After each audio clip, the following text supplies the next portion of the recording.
Ата, мен қанша уақыт ауырамын. Мынау дәріні ішсең, бір күнде жазыласың деп дәрігер айтып еді ғой. Ауырып жатқаныңа қанша күн болды? Міне, бүгін 2-ші күн. Сен 18 жыл ауырған кісінің оқиғасын білесің бе? Ендеше тыңда. Ертеде Аюп деген пайғамбар өмір сүріпті. Оның бағына орай көп баласы, сенімді жары, мол байлығы, қызметшілері болады. Сөйтіп күндер өтіп ол кісі 70-ке келген шағында басына ауыр дерт келеді. Аюп ауырып жатқанда балалары да бірінен кейін бірі ауырып дүниеден озады. Малдары қырылып, бар байлығынан айырылады.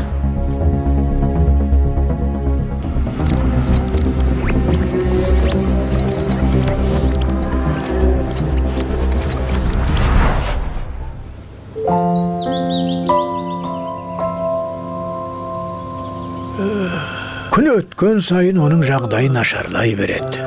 Қызметшілері жоқ, балалары жоқ, туған туыстары безіп кетеді. Қасында тек әйелі қалады. Сол ғана Аюптың жағдайын жасап көмектеседі. Күндердің бір күнінде ақша бітіп, азық-түлік таусылып қалады. Әйелі үйде қол қусырып отыра алмай жұмысқа шығады. Ол жақта да көп болмайды. Ауру жұқтырасың деп әйелін де жұмыстан шығарып жібереді. Амалсыз қалған әйелі Аюптың Құдайдан шипа сұрағанын қалайды. Аюп болса, 70 жыл мені сау етіп келген Құдай, тағы да 70 жыл мені сынаймын десе, шыдаймын дейді.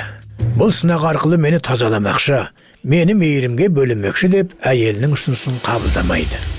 Әйелі күйеуіне қатты жаны ашып, өзінің шашын сатып, ақшасына үйге тамақ алады.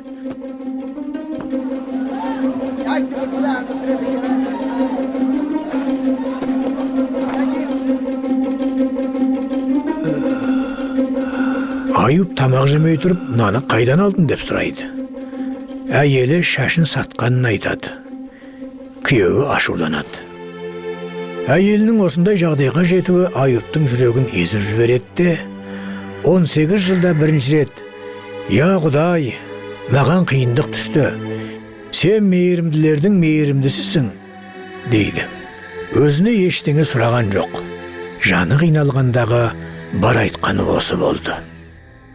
Осыдан кейін Аюп жазылып, бұрынғы қалпынан да әдемірек болып кетеді.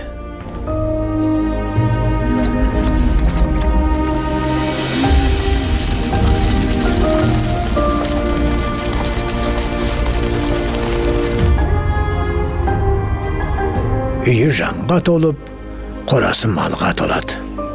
Ата, Аюп пайғамбар сияқты ұзақ ауырып жата берейін бе?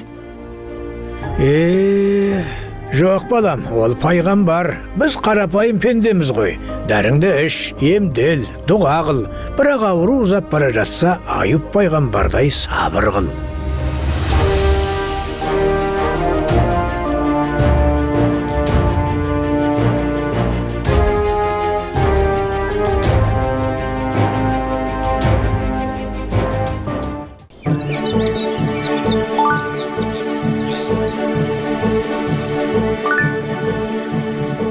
Бір жәшікті туыс ағаңа, бір жәшікті көршіге, соңғысы өзімізге. Оны сатып саған ойыншық аламыз. Ата, алма ағашы біздікі ғой, алма біздікі, 3 жәшік те біздікі. Неге 3-еуін де өзімізге алмаймыз? Бір жәшік емес, 3-еуін сатсақ көбірек ойыншық аламыз ғой? Дәл сенікіндей ой кезінде бақ иелеріне де келген екен. Бақ иелері? Иә, ертеде өте бай, әрі жомарт кісі өмір сүріпті. Оның сан түрлі жемістері бар бақшасы болды. Бақшасының жемісі піскен кезде ауылындағы мұқтаж кісілер мен кедей адамдарды бақшасына кіргізіп, көтергенше жемістері алып кетуге рұқсат беретін. Және жыл сайын осылай жасайтын еді. Күндердің күнінде мезгілі жетіп, ол кісі де қайтыс болды. Жеміс піскен кезде оның ұлдары жиналады. Әкелерінен қалған үлкен бақшаның жемістерін өздері ғана теріп алғысы келеді. Әкелері секілді жасағысы келмей, сараңдық танытады. Сөйтіп жемісті тек өздері ғана пайдаланып, артылғаны сатуға келіседі. Ертесіне олар таң атпай тұрғанда бақшаға қарай асығады.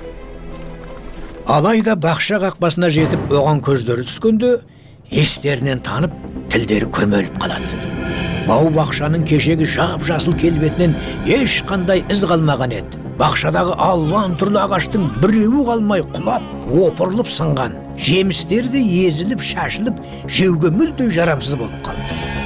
Бұл жерде кеше ғана жеміске толы мәуелі бау бақша болды дегенге ешкім сенбес деді. Олардың естері шығып, жемістер қайда? Жап-жасыл бақша қайда? Қалайша бәрі жоқ болды деп аһ ұрады. Олар мұның тойымсыздық пен ашкөздіктің, сараңдықтың салдары екенін сонда ғана түсінеді. Сараңдық жақсылық алып келмейді балам. Бөліссең саған берекелі болады, ал қызғанғаның өзіңе де бұйырмауы мүмкін. Туыс ағаң болса қазір ақшадан қиналып жүр, ал көршіміз қиындыққа тап болды. Ата, онда маған ойыншық керек емес. 3 жәшікті де сол кісілерге бөліп берейік.